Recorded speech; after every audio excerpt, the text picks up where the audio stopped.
राज्यात महापालिका निवडणुकांचं बिगुल वाजलं. एकूण 29 महानगरपालिकांसाठी 15 जानेवारीला मतदान तर 16 जानेवारीला लागणार निकाल. जिल्हा परिषदेच्या निवडणुका 31 जानेवारीच्या आधी घेण्याचा प्रयत्न. निवडणूक आयुक्त दिनेश वाघमारे यांची घोषणा. 50% पेक्षा कमी आरक्षण असलेल्या 12 जिल्हा परिषदांच्या निवडणुकांचं नियोजन सुरू. महापालिका निवडणुकांचा निकाल मतदानाच्या दुसऱ्या दिवशीच लावा, जयंत पाटलांची मागणी. तर निवडणूक आयोग भाजपाला विचारूनच तारखा जाहीर करणार, काँग्रेसचा टोला.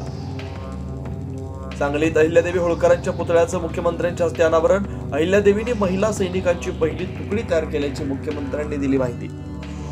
महापालिका निवडणुकांच्या तोंडावर उद्धव ठाकरेंना धक्का. तेजस्वी घोसाळकरांचा भाजपात प्रवेश. मुलाचे कान धरू शकलो असतो, सुनबाईचे नाही, विनोद घोसाळकरांची प्रतिक्रिया.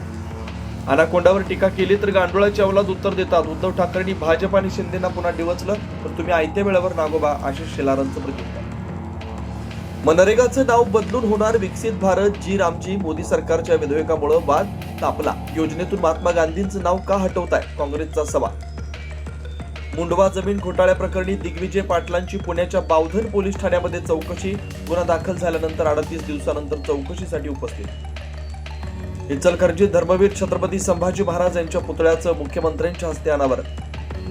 सांगलीत अहिल्यादेवी होळकरांच्या पुतळ्याचं मुख्यमंत्र्यांच्या हस्ते अनावरण. अहिल्यादेवींनी महिला सैनिकांची पहिली तुकडी तयार केल्याची मुख्यमंत्र्यांनी दिली माहिती.